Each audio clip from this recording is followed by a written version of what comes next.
வணக்கம். இது உங்கள் யூ ஸ்டார்.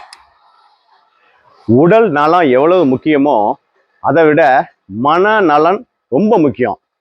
மனநலம் இப்போ மனநலத்தை பற்றி மக்களவையில் மனநல சட்ட மசோதா இயற்ற அளவுக்கு இந்தியா முழுதும் மனநலம் பாதிக்கப்பட்டவங்க நிறையா இருக்கிறாங்க. இதில் மிகப்பெரிய கொடுமை என்னன்னா 20% பேருக்கு தனக்கு மனநலம் இல்லை அப்படிங்கிறதே தெரியலை. சரி, இதுலேருந்து எப்படி வெளியில் வரலாம்? என்னதான் பயிற்சி போட்டாலும், என்னதான் நம்ம கண்ட்ரோலாக போனாலும், மனநலம் பாதிக்கப்பட்டோம் அப்படின்னா நிச்சயமாக அவங்களால நீண்ட காலம் வாழவே முடியாது. 79 வயது வரைக்கும் சராசரியாக ஒரு மனிதனுடைய வயது நிர்ணயிக்கப்பட்டிருந்தாலும், இந்த மனநலம் பாதிக்கப்பட்டவங்க 60 வயதுக்குள்ளவே மிகவும் குன்றி போயிடுறாங்க அல்லது இறந்து போயிடுறாங்க. ஆக இந்த மனநலனை எப்படி பாதுகாக்கலாம்?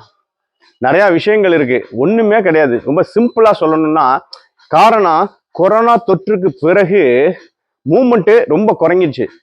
அதாவது சமூக வலைதளங்களை தவிர வெளியில போறது, அடுத்தவனை பார்த்தா பேசிக்கிட்டு இருக்கிறது, நண்பர்களோட எப்பயும் தொடர்புல இருக்கிறது, அடுத்தவங்கள்ட்ட அன்பு காட்டுறதுன்னு இது எல்லாமே இந்த 5 ஆண்டு காலங்கள்ல ரொம்ப குறைஞ்சி போச்சு. இதுதான் மனநலன் பாதிப்பு உண்டானதுக்கான முக்கிய காரணம்னு சொல்றாங்க.